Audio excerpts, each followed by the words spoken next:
என் புள்ள இறந்துருச்சு தம்பி, ஊர் வரைக்கும் கொண்டு போனோம், உங்க வண்டி தான் பெட்ரோல் போட்டா வரும்னு சொன்னாங்க யாரோ அப்படின்னா. நான் உடனே டிரைவர்கிட்ட சொல்லிட்டேன்ப்பா, ஏதோ கேஸ்பா, நீ போய் என்னன்னு பேசி பாரு ஃபர்ஸ்ட் அவங்க எப்படி இருக்காங்கன்ட்டு.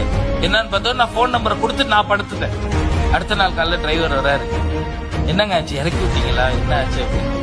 அண்ணே அவங்க 3000 ரூபாய் கொடுத்தாங்கண்ணே, நானும் வாங்கி பெட்ரோலை போட்டேனே, அவங்க வீட்டுக்கு போனேனே, ஒரு ஆளு உள்ளக்க போறதுக்கு கூட அவங்க வீட்டுல அந்த அளவுக்கு வசதி கிடையாதுண்ணே.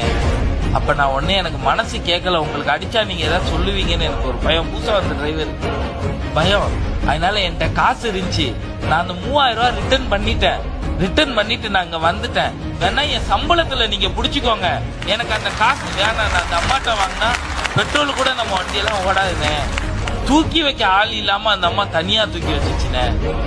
அப்ப நான் உணர்ந்த விஷயம், நான் எப்படி இருக்கேன்னு இங்க முக்கியம் இல்ல, என்னை சுத்தி இருக்கிறவர்களும் எனக்கான மனநிலையில வந்துட்டாங்கிற சந்தோஷம் பெறும். இந்த உலகம் எங்களுக்கு கொடுத்த பேர் என்ன தெரியுமா? நான் உறவுகள் தொடங்குறப்ப வித்தியா வேலை பார்க்க போறான், பணம் தூக்க போறான், இவன்லாம் என்னத்தை கிழிக்க போறான், சுடுகாட்டுக்கு போய் போறான்றவங்க தான்.